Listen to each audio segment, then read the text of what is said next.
Okay, so welcome all to the Region 1 Candidate Night for the IEEE President election.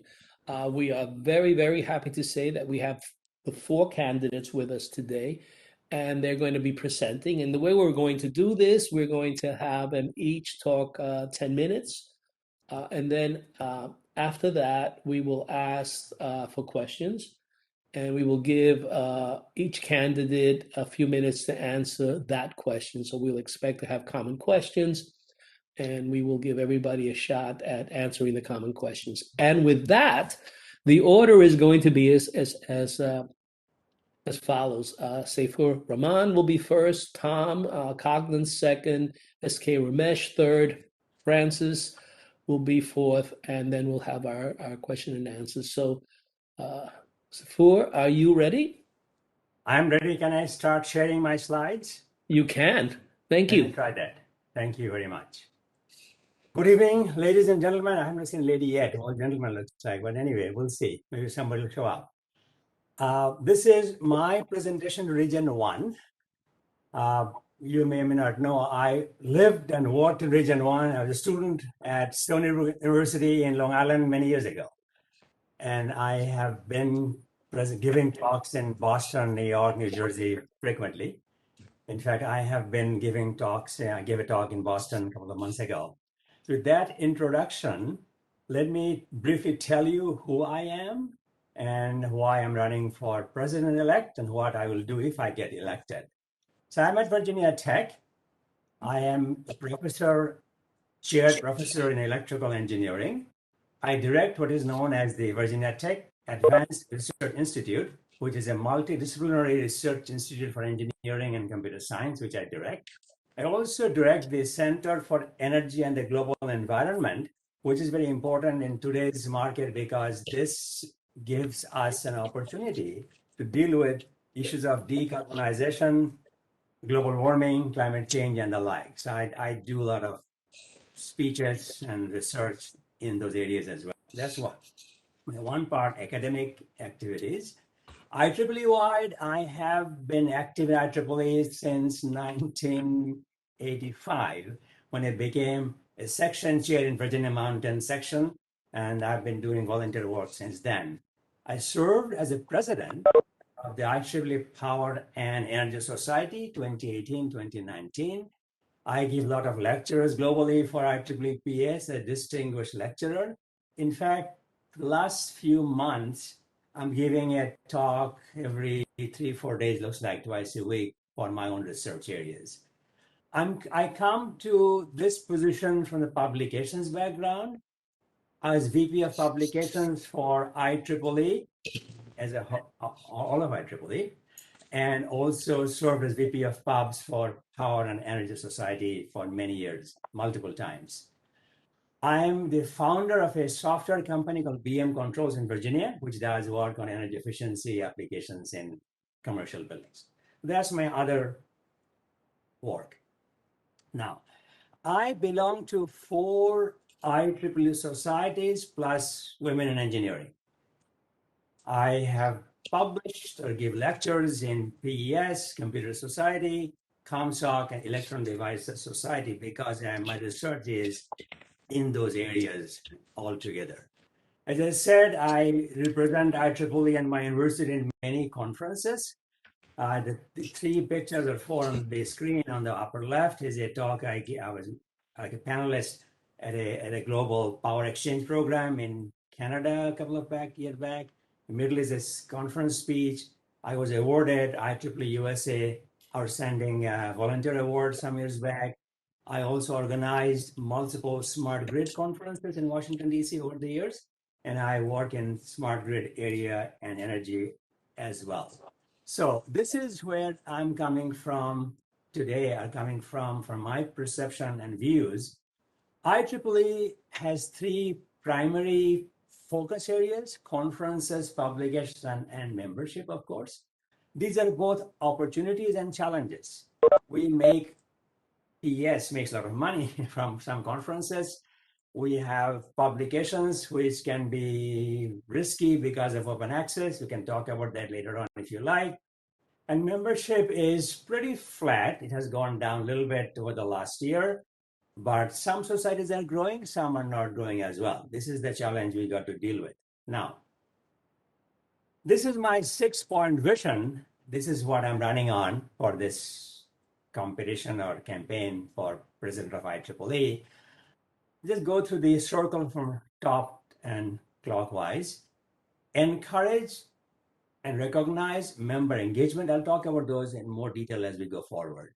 Then intellectual property protection, global community building, service to humanity and smart engineering, partnership to support entrepreneurship, growth and nurturing. What do I mean by this? Let's look at the first one.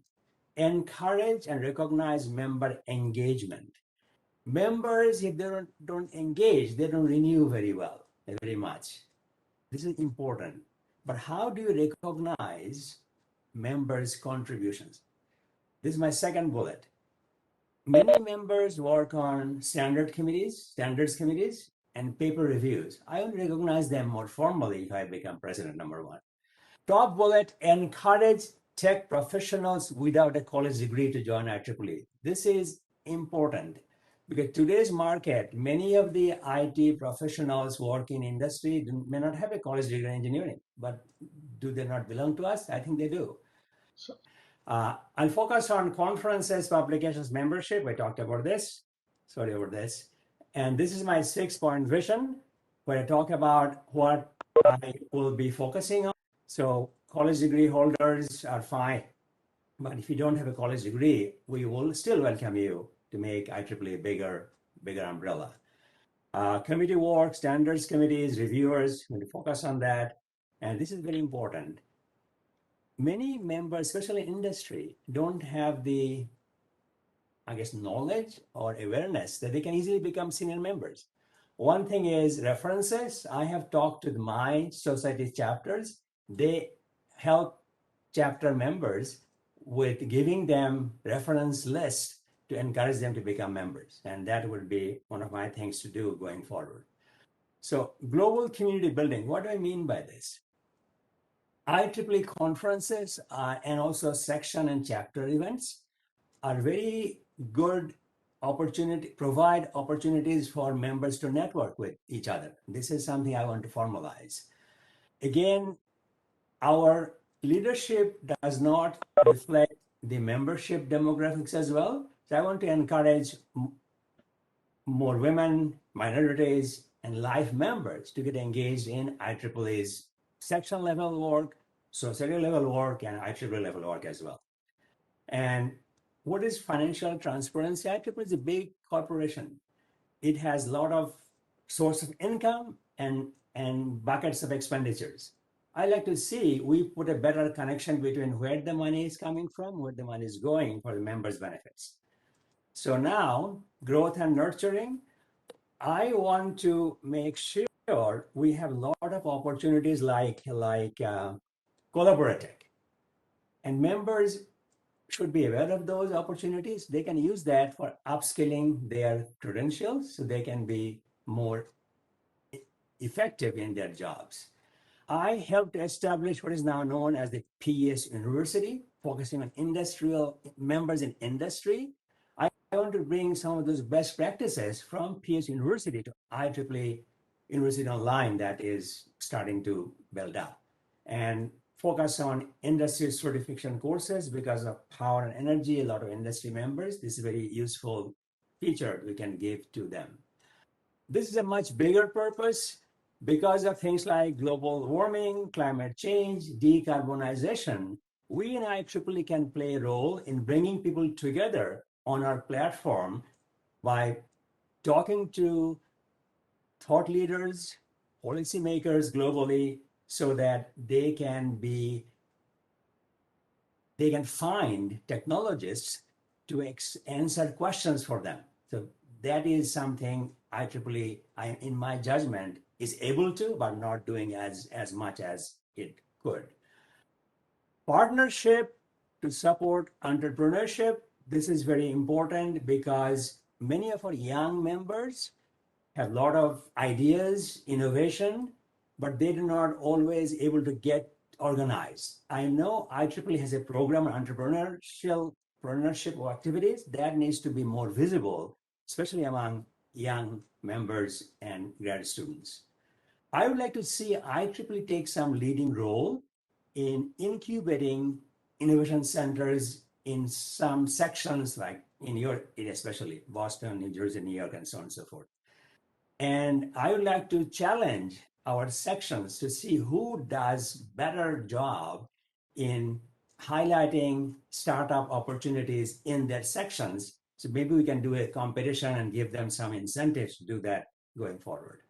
So next is finishing up pretty soon. Yeah, IEEE, 1.5 minutes. thank you. Yep. Intellectual property protection awareness, again, going back to the young generation. A lot of younger people have ideas, they have some product, but they do not know how to protect it. So yes, you can go to an IP lawyer and spend a lot of money, but I want to see IEEE provide some support so that initially they can come to IEEE some office and get some ideas and help them to build their IP skills. And local sections can play a role in this. This is my last slide. Is my focus is together we can make IEEE a more successful and resilient global technical organization. You see my email address here. My website has more information. I'm also Facebook, LinkedIn, Twitter, and YouTube. You can find me there as well. That's all I have. Thank you very much, Greg, and I'm done. Super. If you could stop your share, and then I will. Next person up is Tom Coughlin. Hello, I'm Tom Coughlin, and I'm running for IEEE President-Elect. I'm going to start out by telling you a little bit about myself. I'm originally from South Dakota, and I was raised in South Dakota and Iowa in the upper Midwestern United States. I have a Bachelor of Science in Physics and a Master of Science in Electrical Engineering with a minor in Materials Science from the University of Minnesota in Minneapolis. And I have a PhD in Electrical Engineering from Shinshu University in Nagano, Japan. I have an extended and diverse family in California. You can see a picture of them above here, and in fact, it's even international now. I have worked for over 40 years in the industry on digital storage and memory as an engineer, engineering manager, and executive. And I have my own company now and write and speak regularly on storage, memory, and their applications. Besides IEEE, I have been active in other professional organizations, including the International Disk Equipment Manufacturers Association, the Storage Networking Industry Association, and the Society of Motion Picture and Television Engineers. I have been an IEEE member for 42 years, am an IEEE Fellow, and also a member of Eta Kappa Nu. I am a winner of the 2020 MGA Leadership Award.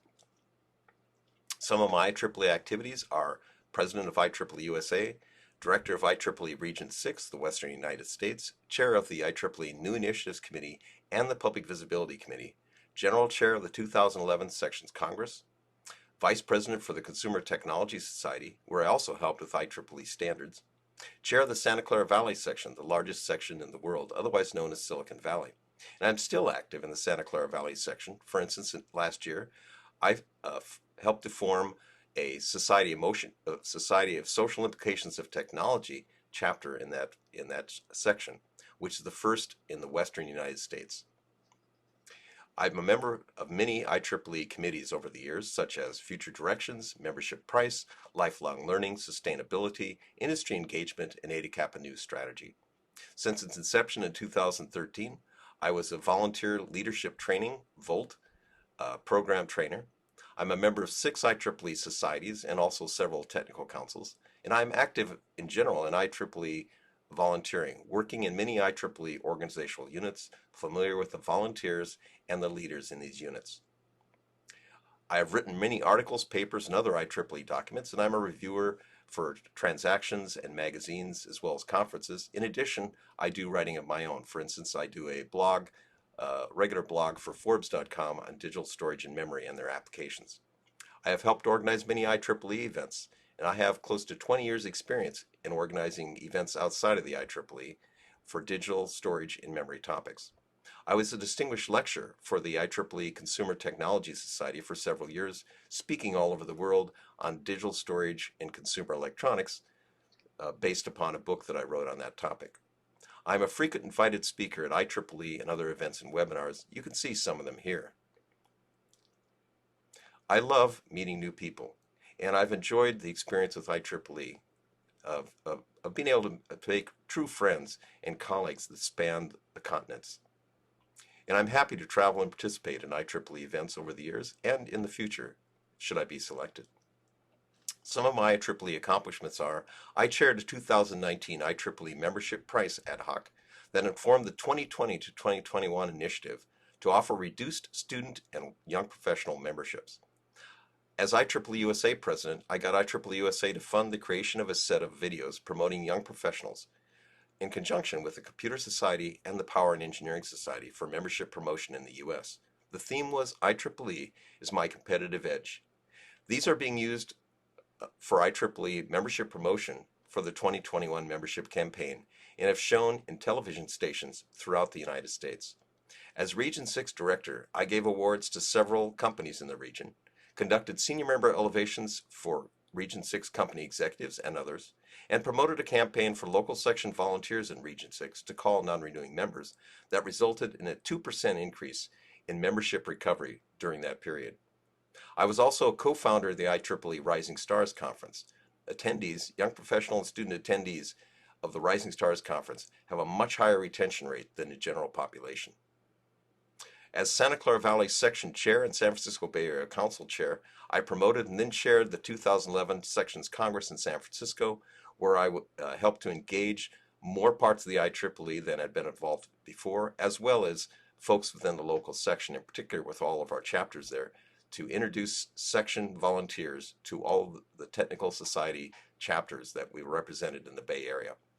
I have received, in addition to that MGA award, leadership awards from the Santa Clara Valley section and the Consumer Technology Society. I have been a recommender or nominator for over 100 senior members and fellows. I nominated the successful Apple I and Apple II IEEE engineering milestones. I have nominated a winner of the IEEE Edison Medal and the Ibuka Medal. And I have made some cool IEEE shirts that folks seem to like and that you will have seen in these presentations. I believe that IEEE is facing an existential crisis. We are aging. Our average age is increasing. If we don't attract and keep more students and young professionals, the consequences will be dire. We're losing members in industry and thus our primary connection to the practical applications of technology. Our main sources of income, publications and conferences, are being challenged by open access and the pandemic. I want IEEE to address these issues, to continue our vitality and continued existence. And I think I can help us to do this. And that's why I'm running. The lessons learned working remotely since 2020 can help us to improve IEEE's reach, relevance, and value. I believe that IEEE is a community that must engage its members. That should be at the section level, but the spirit of community should pervade the IEEE, helping us to be inclusive, efficient, and effective. I feel strongly that IEEE should advance and promote its members, increasing student membership and young professional retention, making senior member elevation easier, and finding more ways to recognize our heroes. I feel that IEEE should be foremost in advancing new technologies, creating timely standards, and influencing public policies that demonstrate the value of technology professionals to the world. As IEEE President, I will work to increase our value to industry, encourage STEM careers and sustainable technologies, support lifelong learning, improve diversity, and promote IEEE membership. I will encourage collaboration and innovation across the organization, while working to increase our external impact and the general public awareness, all this while advancing technology for the benefit of humanity. I support a member-led organization, open discussion and transparency within the IEEE, and believe that we must be a representative global organization. I believe that IEEE should be open to all technologists, and that we should create a safe environment that supports our members to be their best selves. My leadership experience inside and outside of the IEEE and my connections with multiple IEEE organizational units enable me to facilitate linking, partnering, and communicating across boundaries. I have a dream. I want to reach across the IEEE organizational units so that we may work together and present to the world an IEEE that is vital, essential, adventurous, and fun. Because together, we are much more than the sum of our parts. So I want to thank you for the opportunity to talk to you about why I'm running for IEEE President-Elect You can find out more information at tomcoughlin.com/IEEE. And above all, please vote in the 2021 IEEE elections. They do matter, and we want your vote. Thank you. Ladies and gentlemen, good evening. My name is Ramesh.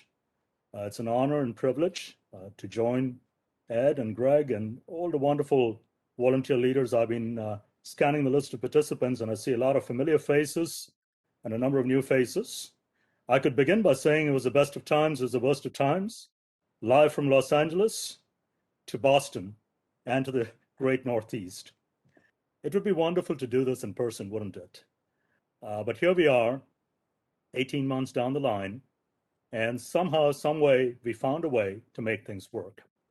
My presentation today, ladies and gentlemen, I entitled Engineering the Future, Creating an IEEE of the members, by the members, and for the members. So in the next few minutes, I want to share with you a little bit about my background, tell you who I am, and share with you why I'm running for this office and what I expect to do to serve you, our members, our volunteers, and the IEEE if I'm fortunate enough to be elected to this position. But we can dream like Charles Dickens, and I want you to remember the times when you all met face to face. Here's a few images. You probably recognize some of you on those pictures. And those times are not too far away. We will be meeting in person very soon. Meanwhile, I hope that you and your loved ones are safe and healthy. So, who am I? I started my journey in the IEEE literally about 40 years ago as a student member back in Region 10. And before I knew it, I was a graduate student in Region 5.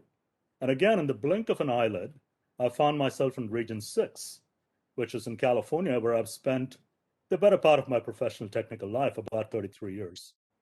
In my professional career, I serve in the California State University system, which many of you perhaps know is the largest public university system in the United States, with approximately 500,000 students, about 50,000 faculty and staff. But what is unique about the California State University system is a number of first-generation students and the first in their family to go to college students that we educate.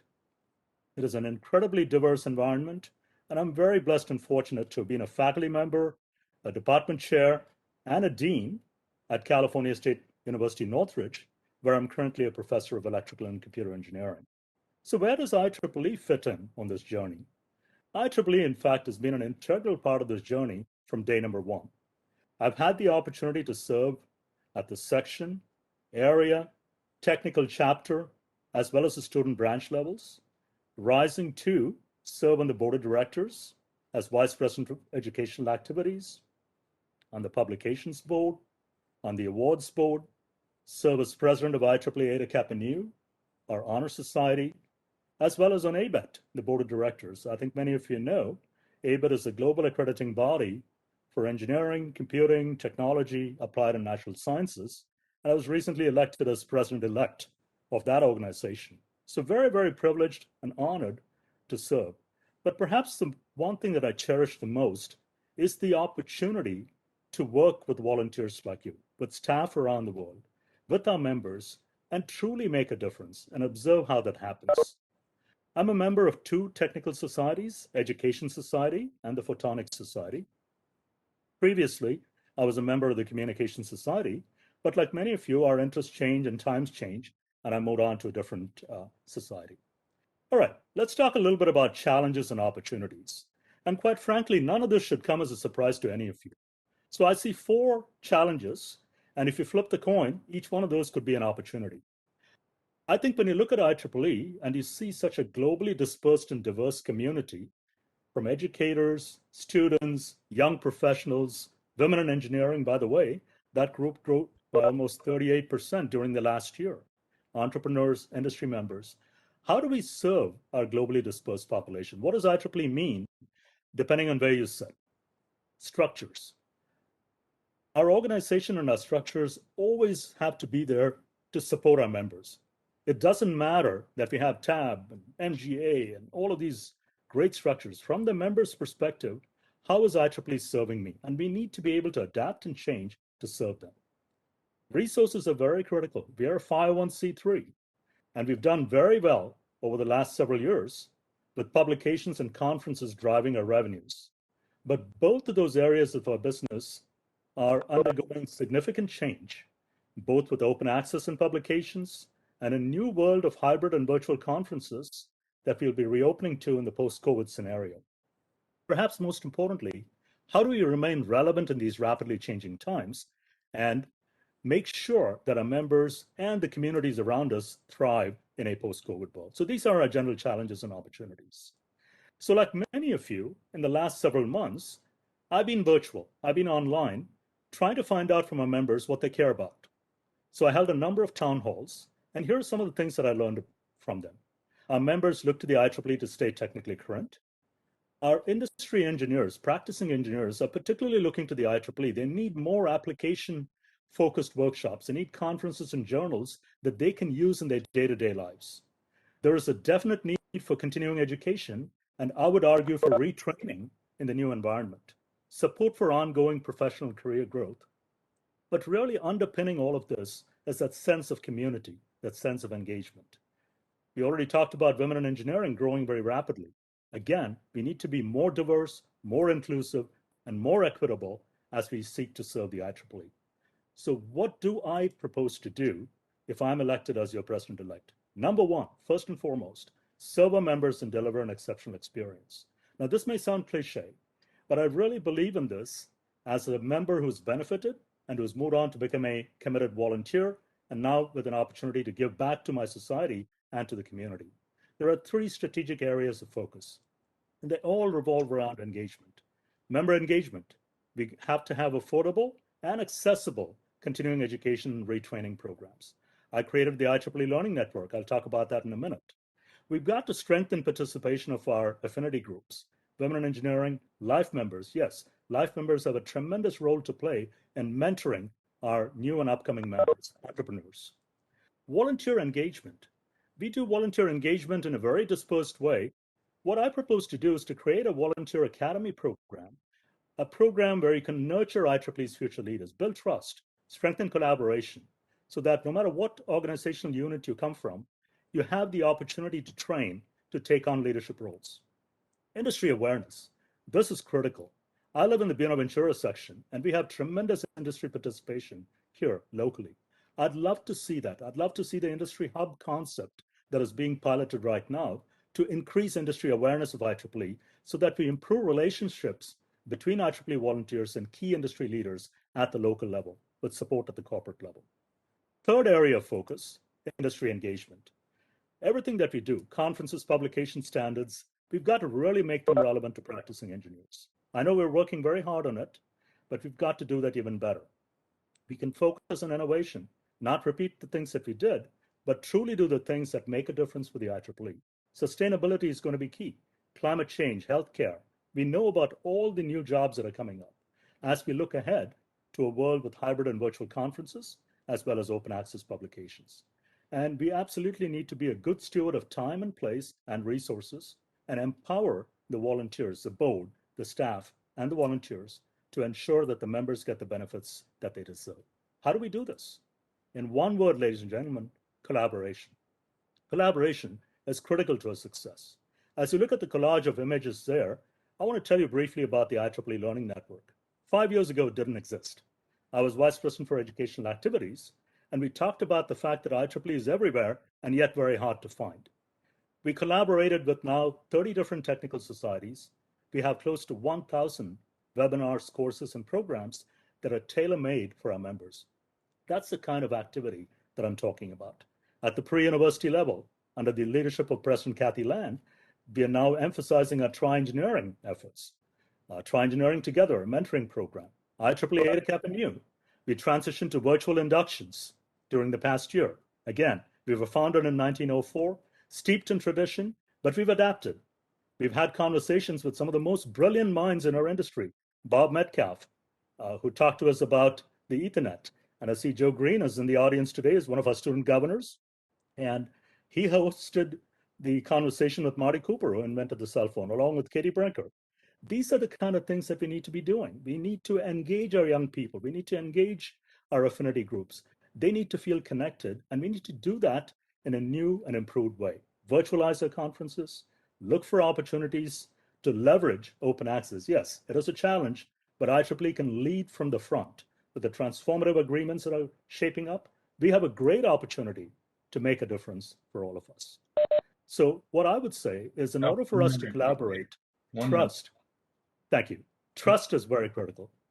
Trust, ladies and gentlemen, depends on transparency and open communications. To me, these are non-negotiable values, and that is what you will get if I'm honored enough to serve as your IEEE President-Elect. So in closing, I would say collaboration literally happened before my eyes when a group of young professionals at a board of directors meeting simply said pyramid, and before my eyes there was collaboration, there was communication, there was teamwork. At the same time, if you want to go far, we need to go together. We need to work together. It has to be seamless. One IEEE working together to make a difference. So in closing, I'd say the values that I've learned: to be inclusive, to be collaborative, to be accountable, to be resilient, to be ethical. That's what I'd like to see in the IEEE. Please visit rameshsk.com for additional information. And I would argue that the time for urgency is now. So I almost want to flip those letters and say, I've raised resilient, accountable, collaborative, and ethical. Thank you, ladies and gentlemen, and I look forward to the interaction of the rest of the candidates in a little bit. Thank you, Greg. Right. Thank you, Ramesh. All right. Next up is Francis. So Francis, I've shared the screen as a backdrop. Please feel free to go ahead and start, and I'll give you a 2-minute warning when we get to the 9-minute mark. Thanks, Greg, and greetings, Region 1 and guests. My name is Francis Grosz, and I'm a board-nominated candidate for IEEE President-Elect. I'm speaking to you without slides because I prefer just to talk to people and engage in a dialogue when the questions come. So I don't have a PowerPoint presentation, and by now everybody's probably suffering from PowerPoint poisoning anyway. So I'll begin with a brief background. I joined IEEE as a sophomore in college, and I've been an IEEE volunteer for 40 years.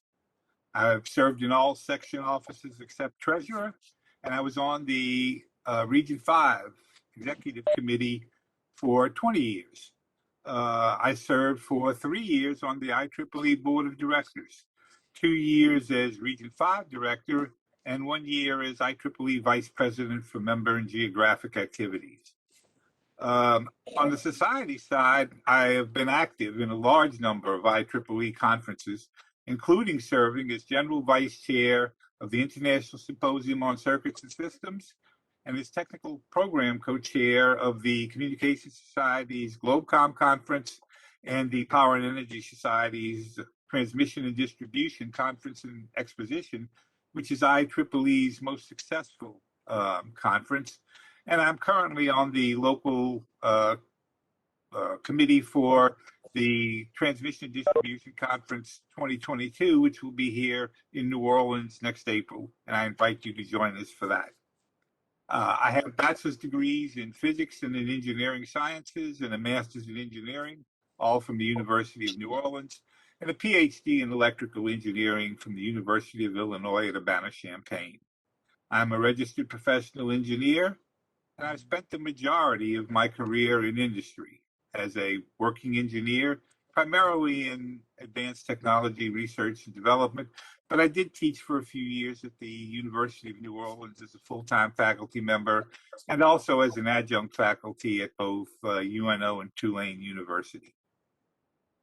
IEEE has many successes. We're successful in a lot of places, and we have to maintain those successes. We can't forget the things we're good at while we seek to become better in other things. But my focus is on the local organizational units and on industry engagement. And I think there's a natural synergy between these two. When I was vice president for MGA began discussing the local groups, what has become the local groups concept. And the following year, I was on an joint ad hoc between TA and MGA to flesh out the details, and we are now engaged in a pilot project of that of that program. If you do not know about the local groups, I urge you to learn about them. It is a low overhead, low bureaucracy way for sections or regions to, or for that matter, chapters with sectional approval to create specific groups targeted toward their members.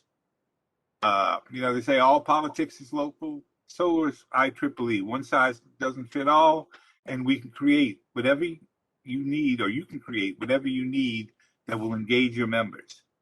We also, when I was VP, along with Vice President for Technical Activities, Ray Liu, we created a joint technical activities MGA ad hoc on section chapter support, which has become the chapter support ad hoc, to increase support for our local organizational units. But we have to do more. For example, we need to provide better tools to make it easier for local OU volunteers to carry out their jobs. When I talk to section chairs around the world, they tell me their hardest job is to create interesting meetings with engaging speakers for their members. We have to help them do that, and I think there are tools that we can develop for that. And we have to increase local group activities. At the same time, we need to engage industry more. We've been working on this for a long time. We all know that that's the case. But at the same time, we haven't been very successful at it. We've created some tools, Collaboratech, the IEEE app, which help, but we've got to do more. For example, the local groups idea, I think, will be very, very helpful, which will engage specific industry in a local area. I would like to encourage the industry track in our major technical conferences. T&D conference, Transmission Distribution Conference, is very good at attracting industry professionals. And the GlobeCom conference has a design and developers forum for that same reason. We need to do more. So why am I running for this position? IEEE is my professional organization, and its success is important to me. Even before the pandemic, IEEE faced many challenges. The open access mandates referred to earlier threatened our traditional publications model, which is IEEE's primary source of income. Now, thanks to a lot of hard work by both volunteers and staff, we pivoted rapidly to open access and hybrid journals, and were able to maintain our preeminence in this. But this is going to continue to change, and IEEE is going to continue to have to evolve along with it. There was pressure both inside and outside IEEE, which continues to reduce dues, and we need to continue to work on this. And our membership mix was changing. Inside the United States, higher grade membership continues to decline, while outside the U.S., in regions 8, 9, and 10, student membership is exploding. So that's a challenge. Then the pandemic struck. The first casualty of that, or the first problem, was with our conferences,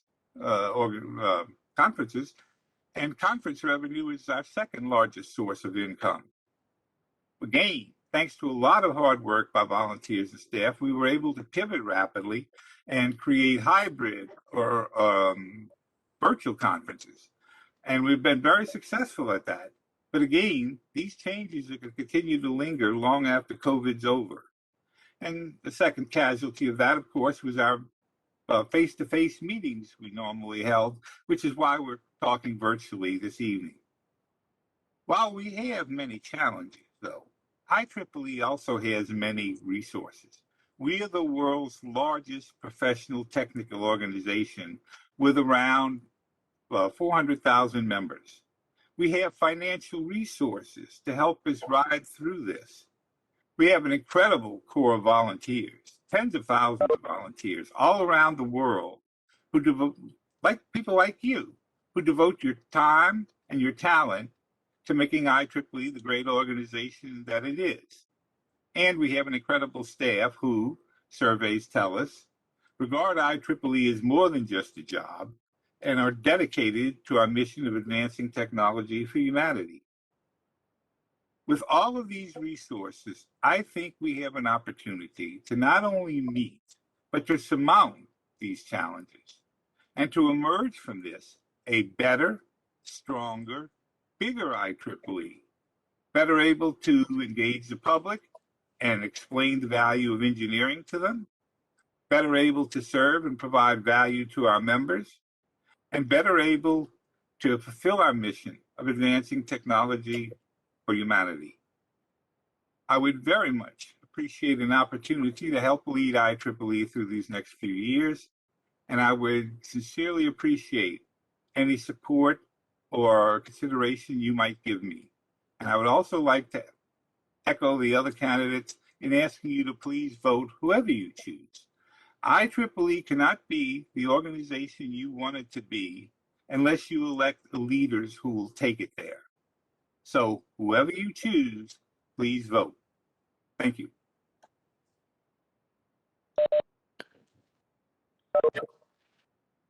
Well, thank you all Yes. for your for taking time and making these presentations. Okay, folks, now let's use the chat feature if you have questions, but I will start the questions while you guys think of your questions. And the questions I'm going to ask all of you, and I would hope you guys can give us, a pretty concise type of answer, but you're going to be president for 1 year, which is not a very long time. So what do you realistically feel you can accomplish in that 1 year? And we can go, let's start a different order. Let's start backwards. Francis first.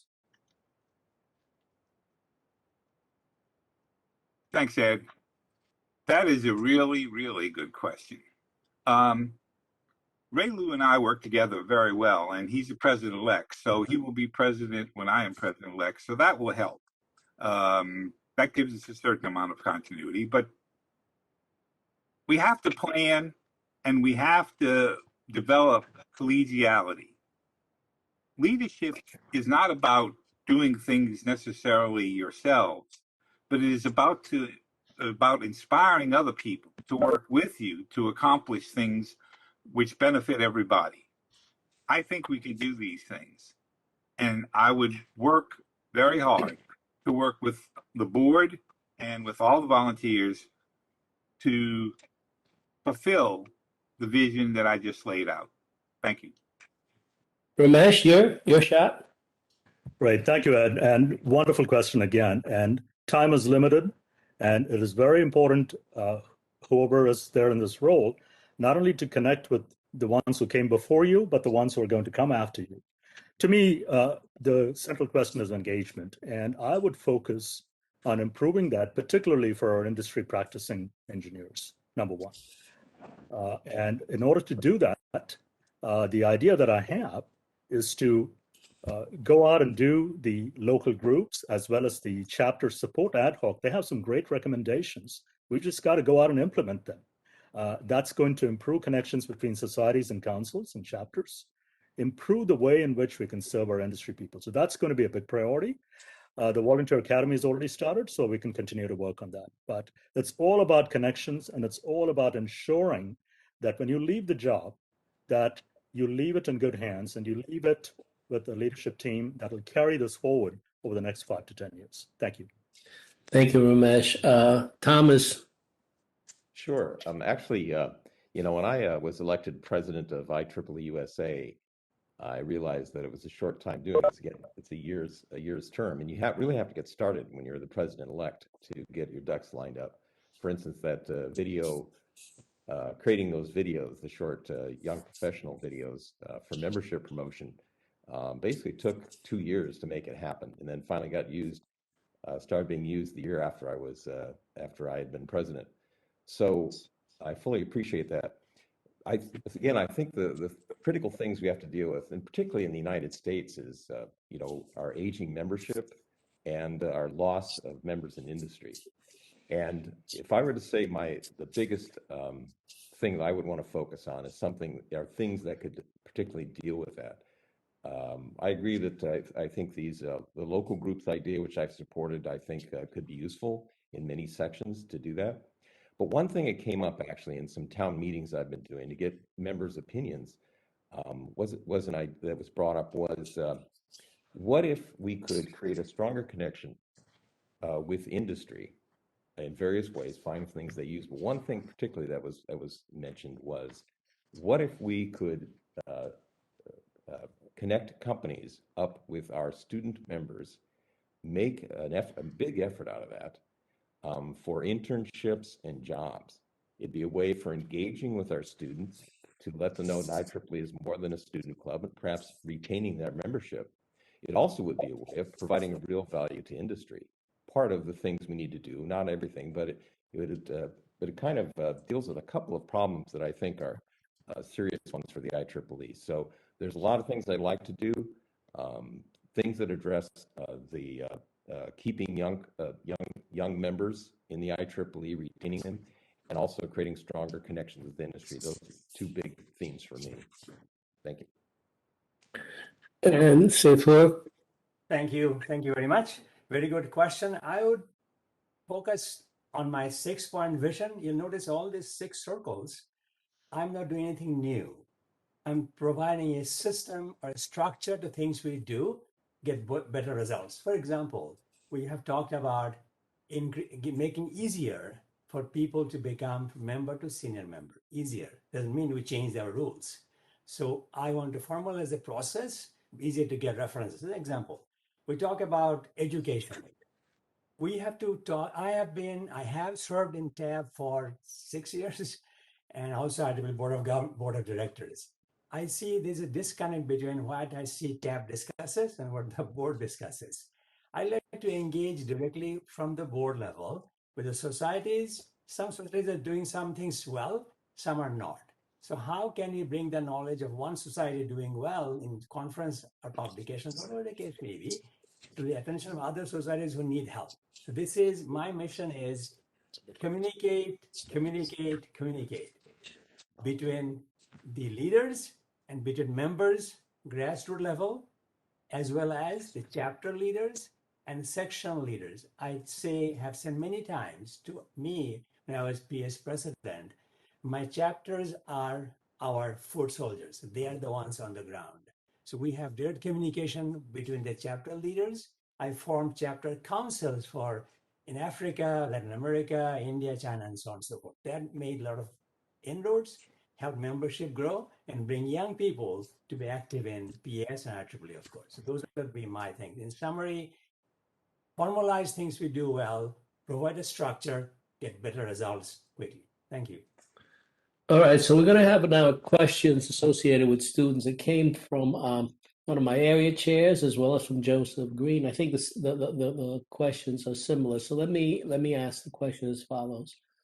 What are the plans, and please be specific, to make IEEE relevant to students so that they could continue to remain member even though the membership fee is almost tenfold as much from a regular member? Now, what we're going to do is we're going to go crosswise this time. So we're going to go with Ramesh and then Tom and then Saifur and then Francis. So Ramesh, you go first.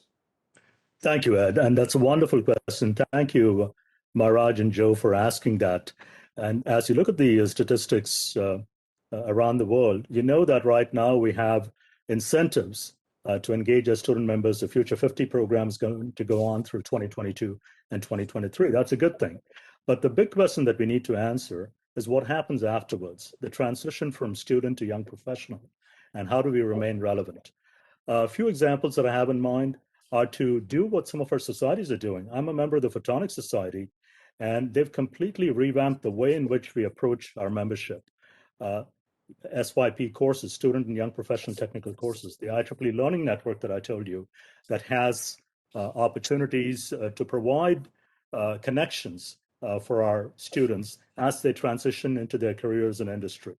That's the other big part, because one of the things that I heard in talking to audiences around the world is that students really need to be engaged with this community. There's a large IEEE community of practicing engineers, academics out there.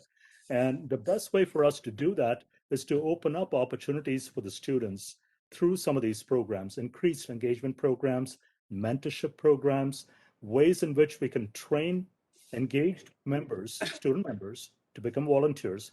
Many of the students that I've mentored over the years are now section chairs. Some of them have even gone on to leadership roles in major boards. That didn't happen by accident, right? It happened because we were very intentional. So that's what we need to do. we need to continue to be ambassadors, each one of us, to engage our students, listen to them, listen, and act, and act. Thank you. Thank you. Thomas. Come off mute here. Thank you very much. A really good question. You know, when I was chairing that ad hoc on membership price in 2019, one of the things he recommended was one of the biggest advantages we would get would be reducing the price of student membership. When we lost students, enormous number of students during COVID, IEEE responded, in fact, by having the price of membership for students. I think that's something they may want to continue. But price is not the main thing. The big thing we need to be doing, and I think probably everyone else would agree, is we need to be engaging with them. And I think that starts at the section level. We should create tools. And in fact, Francis has mentioned that I did this, and he did it as well. Go out and talk to the sections and talk to them about IEEE as being more than a student club. Also, another thing which is recommended, and actually there's been work going on, is to slow the increase in price for young professionals. And again, this is, gradually increase the price over a period of time rather than just over 2 years. And that apparently has increased the retention of those young professionals. And I think that when we need to do a better job of, for instance, bringing those people in contact. You know, when you get a young professional moving into an area in contact with their local section, and create new ways that we can engage with them. Again, engagement, bring them in and engage with them. Talk to them at the university. Let's see if we can do things with the industry that help us on engagement, like we were talking about before, perhaps. But also, let's create tools overall that help us to bring those people so that they feel they're part of something that will be serve as their professional home for their life, for their career. Thanks. Thank you. Saifur. Yes, thank you very much. Good question. The two issues here. One is 10 times the fee and what is the benefit. The 10 times fee is true, but it is not a barrier for a student graduating from a school in the US and going to work at a power company. It's an example. It's not a problem for them. But the problem is the serious issue in Kenya, Africa, India, China, and so on. So as Tom just mentioned, we need to gradually increase the fees from student level to the full member. We are doing that now, but we should do more of that. I fully support that view. The bigger issue is a student graduating from Virginia Tech gone to work for a power company in Virginia. I'm talked to her. She said, I don't see any value of IEEE in my life. So why should I remain a member? She was a student member before.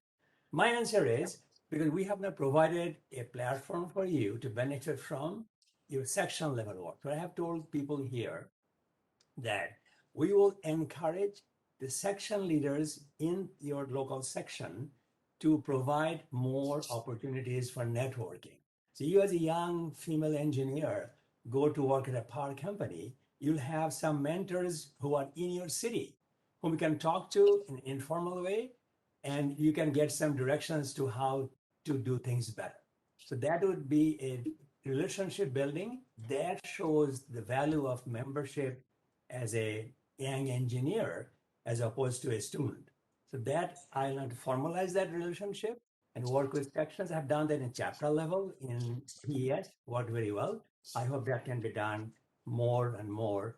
The key word is networking opportunities, which you benefit from if you remain a member as a professional, not as a student. Thank you.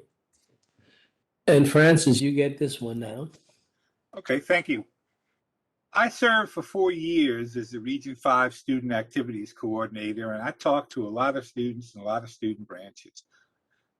The student part of the problem is that they regard, as Tom said, the student branch as the campus IEEE club. And a lot of times when they graduate, why would they belong to that?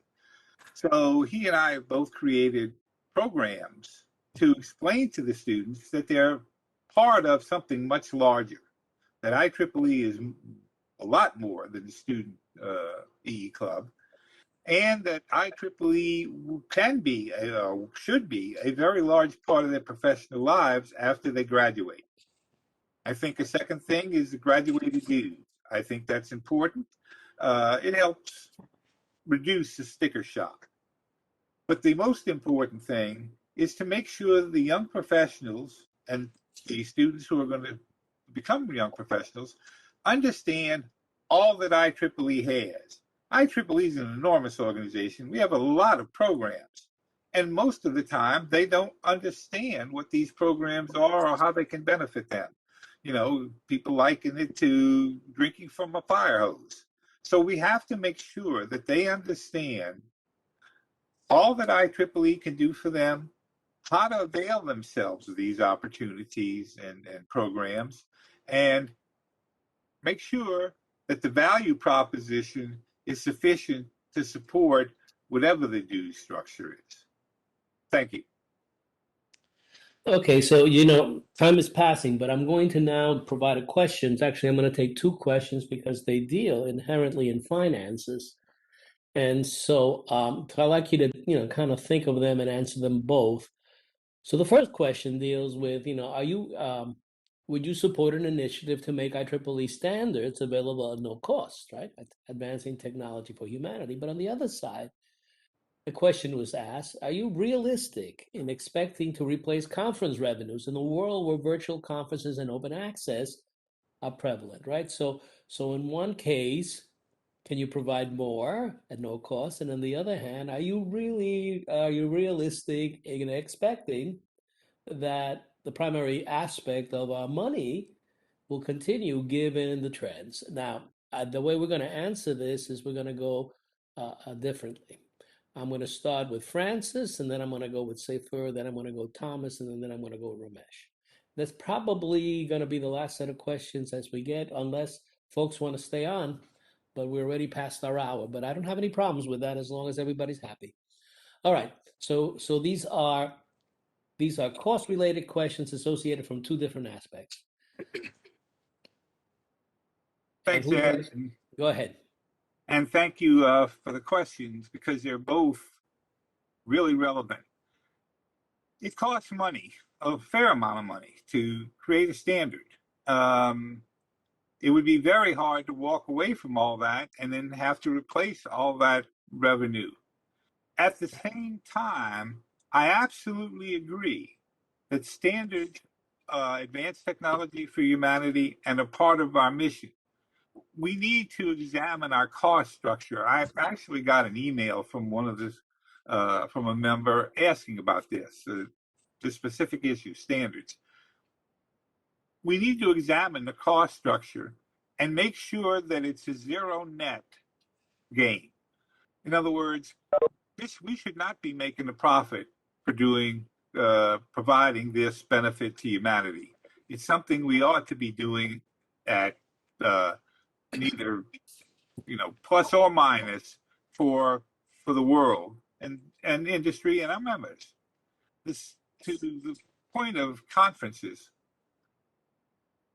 We need virtual or hybrid conferences are going to take in less money than a face-to-face conference. At the same time, they offer an opportunity for a lot more participation. I believe it was ICASP this year had 75,000 registrants. With numbers like that, even if we charge a very small amount for a virtual conference, we can continue to make reasonable returns on our investments. So I think we need to continue to work on virtual and hybrid conferences and promote them so that we provide value and provide an opportunity to a lot more of our members who wouldn't be able to get to a face-to-face conference, but who would be willing to pay a small amount of money to attend and get the benefit of the conference. Thank you. Thank you, Francis. Saifur? Thank you. First, let me answer or address the standards part. As PS President, I work closely with IEEE. We PS work on or produce more than 40% of all IEEE standards. We are very close to this. I have not offered to make it free, but I offer two things instead. One is standards making cost money, as Francis just said. Why do they cost money? Many reasons for that. One example I can cite, in 2010 to 11, smart grid became very popular. The country needed quick standards. So, and NIST offered the platform and the staff support to build standards. We did that in a matter of months, not 4 years. That is one example. What we could suggest do, we can have some kind of foundation. The Linux Foundation, for example, do a lot of standards work, but the foundation run by contributions from industry. So yes, we want to advance technology for humanity, but not by ourselves only. We have to reach out to corporations so that we have a foundation which can bear the cost of making standards and make it much cheaper, not zero cost, much cheaper. Also, as you know, as you make standards, we go through steps, right? We go through guides first. So those guides are discussed and become standard down the road. So those guides can be made free so that people know what the standards can do for them. That's one example. Quickly coming to the issue of conferences. Yes, we'll do hybrid conferences, but people want to meet face to face. So to find a way to have hybrid in the sense, those who cannot come for not COVID anymore because of visa, travel, long distance discussion issues. So make the online participation using technology so that you feel like you're in the same room. That we need to push. So you can get more people attend and they can pay a small fee, but don't have to travel, hotel, airplane, visa, all that kind of stuff. So in summary, make conference hybrid, but it has to be seamless. You are as if you're in the same room. So those would be my proposal to go forward. Thank you. Thank you. Thomas. Yeah, the standards idea is interesting. I believe that on most of these committees, if you're actually on the committee, you can get a copy of the standard. So some people can get a copy of the standard. Their payment is the effort they put into it. But I think it's a broader question you're bringing up. I think there probably are some standards, especially that we do in certain areas, that we should really look at what maybe making perhaps as a policy. That we should make them open in more ways. Now that we should eat the cost of that, or work with the outfits that are funding it to make that more readily available. In other areas, I'm just thinking there's a lot of these standards that people build as part of building companies and building their industries and things, and it may not be appropriate for that because there are costs involved in that. It is part of people's their competitive work that they're doing. So I'm a little mixed on it, but I think there may be some opportunities there. I think it's a really interesting question. On the second question, the second part of that, with regard to conferences, I was actually on a conferences ad hoc committee last year that started before COVID hit us.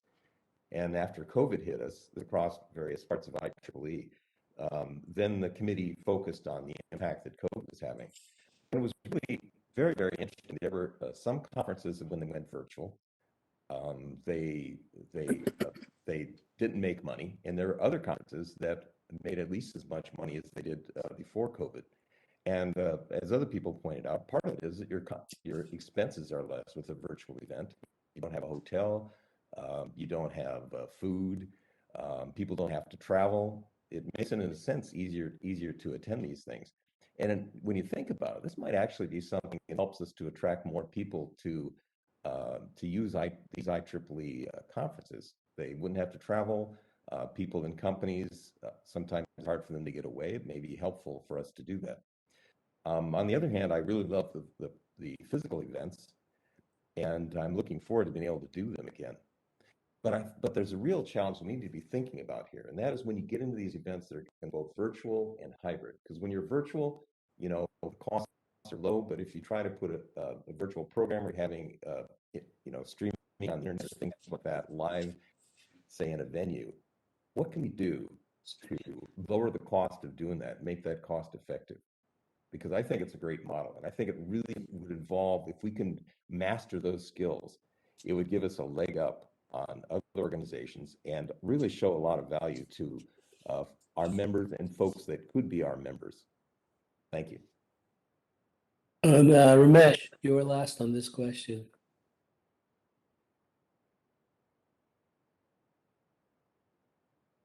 You're muted? Oh, now you are. All right. Can you hear me? Yes, I can hear you now.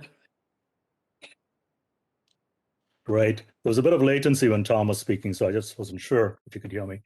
Great questions, both of them. And really, I think, I look at this from a broader perspective. It's about access, right? When we talk to members and they're interested in our conferences, publications, and yes, standards, because that's the way in which many of them get to know about the IEEE. It's about access. And I pivot back to March of 2020 when COVID-19 hit. Very quickly, IEEE moved to make all our publications related to COVID-19 available to all of our members. Why did we do that? We did that because we wanted the global community to be able to build on that collective knowledge in the race for a vaccine, in the race for a cure, for test and control, and so forth. And I look at standards the same way. Part of it, yes, there's an opportunity for us to grow businesses, industries that use our standards. But at the same time, we've got to keep track of our mission, advancing technology for humanity. So I would do this in a very thoughtful way. Students, for example, the Standards Association did a wonderful job promoting projects where students could actually participate and earn prizes for their student branch and so forth. So it's a good way for us to attract those who are not even members of IEEE at this point. We're thinking about the traditional disciplines. Think about climate change and think about digital healthcare and all of the technologies that go into that. Think about the interdisciplinary work that we do. So this is really an opportunity. I would do this in a very thoughtful way to attract new members who are not yet members of IEEE. Look at the entrepreneurship community. Look at all of the others who go to our virtual conferences and so forth to see if there's a way for us to leverage. Second question, are we realistic when it comes to conferences, conference revenues, and how they're adapting? Nobody could have predicted what happened in the last 18 months. You look at our subscription models, you look at our conference models, the way people attend conferences, the way they interact. And yet here we are today in various places around the world, interacting seamlessly with a little bit of latency here and there, but we're interacting nevertheless. I've talked to a lot of industry members. I've talked to Nihal Sinadurai, who runs the industry engagement group in Region 8, and he had a fabulous idea that he presented at the Region 8 meeting. And the idea is that we use our conferences to increasingly showcase exhibits from industry. Now, this has the potential to attract others. We talk about serving the needs of practicing engineers. This is one way by which we can make our conferences more relevant. Are they going to evolve? You bet they will. Hybrid conferences, you bet they'll happen. Virtual conferences, yes, because one of the good things that's happened, as president of ADACAP and you, we used to give $200 to a chapter to attend the Student Leadership Conference. Guess what? This year it's going to be virtual. So no matter where you are in the world, you can attend it. So access is very, very important to me. And then tied to that is access in a much deeper way in different languages and so forth. So I'd say I see a great opportunity for us to grow IEEE's membership, to support our existing members, and attract those who've not even considered the IEEE as a society or as an organization to belong to. Thank you. Okay, so now we're going to go to our last question because time is running, but I'm going to put these two together because there is a certain amount of commonality. And so one talks about global inclusiveness, right? How can we step up IEEE's activities in Region 8 and particularly in Africa? And the other one, which is somewhat relevant, right? Tied together, is most of our members are IEEE are outside the United States. Members of IEEE represent less than 10% of the people that could be brought into our world, right? That have graduated from EE and CS areas. How do you think IEEE should attract these people that work in the IEEE field? So in one case, focusing on a specific area, Africa, that's a growing area for us. And the other one is talking about the much larger trend that we only seem to attract a small portion of the folks that are in our domain. So I'm going to start now with Ramesh. And then Great, thank you. I'm going to go Ramesh, Saifur, Tom, and Francis. Thank you, Ed, for that question. And Bernard, thank you for raising that question. So Bruce Crow and Vincent Kabunga were leading the Africa initiative that started under President Jose Mora. And one of the facts that stood out to me as I listened to the work that they did, particularly in inclusion, is a number of young people, the population of 17-year-olds in Africa. And by Africa, again, it's a continent. So you've got 55 countries there. And so we have to be very, very mindful of culture, demographics, diversity, and languages as we seek to serve the needs of these new members. So professional continuing education, in some cases, elementary education, in order to attract them to study technical disciplines. So we will continue to do those efforts. The IEEE Educational Activities Board is doing a marvelous job through the Try Engineering STEM portal that has been completely revamped this time. The second question that I believe came from Al, talking about diversity of membership here, but looking at a different dimension.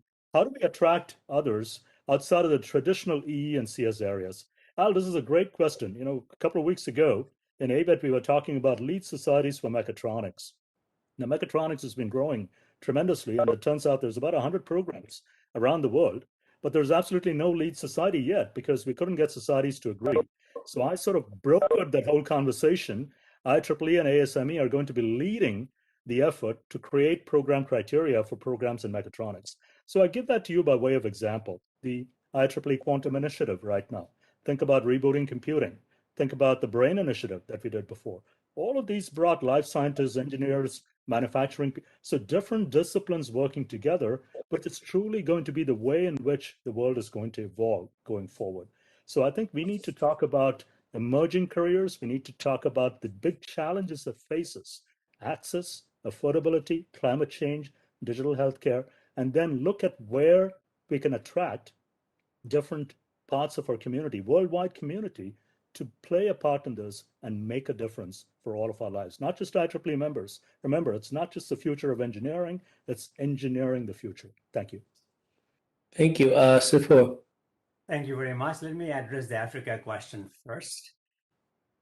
I believe in doing things and set examples. We have a program in Africa every year called Power Africa Conference. We started that 10 years ago, and then we mixed that with IEEE Smart Village program. That has grown tremendously, especially in the Sub-Saharan Africa, Sub-Sahara, because they find a platform within IEEE that can be used to do real thing for their real life. The Smart Village program has built healthcare facilities with solar power to do COVID testing. See, if you see those things happening on the ground, people get excited. That brought in new membership in that part of the world. Also, you have staff on the North African part of Africa with different focus areas. I set up what is now known as the Africa PES Chapters Council. We have about 12 chapters in Africa, and all chapter chairs are members of the council. We give them budget to travel within Africa so they can meet more frequently and do common programs. And that mixed with Power Africa Conference is gaining a lot of popularity. To the point, World Bank and USAID are working with us, PES, to provide funding for projects in African villages, in fact. That's one example. Second, coming to the CS and EE graduates, yes, again, as I said, I work closely at global warming, climate change, at Direct the Center at Energy Virginia Tech. We have to attract not EEs, people who work in geography, biology, people who work in mechanical engineering to come together. We are the playground, IEEE. Come join us, work with us. We'll give you a conference setup to talk about the impact of fly ash on the water supply in a town, as an example. We are so large, we have the money, we have to open up and become an example of how things can be done with leveraging technology, people from different disciplines and governments and foundations and corporations as needed. This is how I like to proceed to make it easier for people to join IEEE. Thanks. Thomas? Yes, those are really interesting questions. So this year, I've been part of a virtual a virtual series of events that have been with the Industry Engagement Committee, where there's several of us who have met with groups of people in industry, government, etc., in many different parts of the world. And one of those was in Africa. And some of the insights we got from Africa were really, really interesting. For one thing, I think there more than maybe a lot of other places in the world, there's a lot of informal employment, and I don't know if that's so true, the technical folks, but I think it seems to be true from what we were told of a lot of other folks. And there may be some opportunities to do some things there that could, especially on the technology side, of helping to connect people together who are looking for opportunities, could be one way of engaging them. Another, I'm also thinking that there could be ways that we could maybe, especially for folks like in Africa, where and also in Region 9 too, there's places where the IEEE membership fee can be a significant part of their income. One thing we might think about there, could we provide some discounts based upon volunteerism, especially in places like that, that may help to get more people engaged with us? And not only, if it actually is things they're doing with the IEEE, that's the basis of that. It is, again, encouraging engagement, encouraging them to be part of our tribe. So those are some things I'm thinking that we might, and there's probably a lot more ideas that could come out of some of these studies like we were doing this last year. With regard to the, what can we do with getting more folks, and I think maybe the question was probably looking at the United States in particular, getting more folks involved in fields that are associated with IEEE actually being part of our group. And I think outreach is part of that. And that's part of the reason why we did those videos, that IEEE is my competitive edge, especially with young professionals in IEEE USA, was exactly to try to outreach for folks like that. And I'm thinking that approaching them when they're students, letting them know that IEEE, again, is more than a student club, doing the kind of things that Francis and I have both done at universities to try to get that and to encourage people at sections to do that for the local universities could be very valuable. So there's some ideas I've got, and with Region 8 in particular, and in Africa, I'm very much interested in learning more about what we can do to help them to actually, they should be the next frontier in terms of in development of industry. There's a lot of folks there. If we can develop the skills and capabilities, I think a lot could happen there. Thank you. And Francis, you get the end. Well, thank you. For Africa, when I was Vice President-Elect, then Vice President, and past Vice President of MGA, I had an opportunity to attend the meetings of the Region 8 group that eventually became the Africa Council, and to hear their problems and so on. We have an amazing group of volunteers, as Ramesh said, Vincent Kabunga and the other people there are really dedicated and hardworking. But one of their problems is they do not have anywhere near as much volunteer help as sections in the U.S., other places in the world do. So we have to continue to provide support for the Africa local OUs and for their volunteers. And as IEEE changes, for example, the Region Realignment Initiative, should that go anywhere, we have to make sure that whatever happens, the support for less developed parts of the world, Africa, the Middle East, and so on, remains strong so that we can continue to grow in that particular part of the world. For the IEEE, the 10% part, that's true all over the world, the US and everywhere else too. We do not attract members from industry. And the reason we don't is they do not see the value. They say the transactions, in many cases, they feel the transactions in journals are too academic. They don't go to conferences because companies no longer support that. Perhaps hybrid or virtual conferences will help there. But they still don't get the value they should. I think local groups offers a tremendous opportunity there. We actually have a local group here in New Orleans on cybersecurity. One of the things I failed to mention that I should have is that non-members of IEEE can be members of a local group. And hopefully, as they discover what IEEE has to offer and how IEEE works and the networking opportunities and so on that are available, they will become members. About half the members who typically show up at one of these cybersecurity meetings is, in fact, not an IEEE member. And I've had a couple of them ask me, well, how much does it cost and how do I join? So I think this offers us an opportunity. But the main thing is we have to make sure that we have programs of value, local technical programs with interesting topics and engaging speakers. We need to provide networking opportunities. We need to provide industry tracks at conferences, and perhaps even publications devoted primarily to industry. We've seen a number of things, like on Collaboratech, on people who are interested in some form of E or CS as a hobby. You may notice I'm one of those people. So I think we have opportunities. We just have to identify what they want, and that's not going to be easy, but we have to identify what they want and offer them value. Engineers aren't stupid. Okay, if we have a value proposition that's worthwhile, they're going to join IEEE. Thank you. All right, so this takes our session to a close. I would like to thank all the candidates for spending as much time as they have in answering our questions and being very thoughtful in your answers and your presentations. From my personal view, I have had the privilege and the honor with working with all of them, and so I must say we are leadership rich.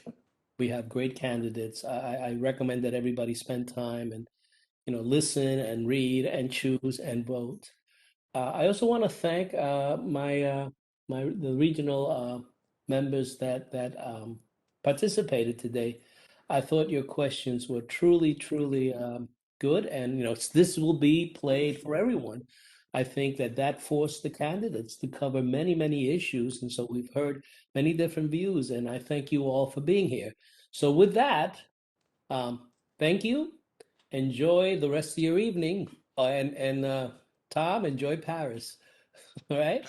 Okay, guys, thank you. We'll see you all. Yep. Bye-bye. Greg, ladies and gentlemen, good night. Thank you, everybody. Thank you. Thank you. Good night.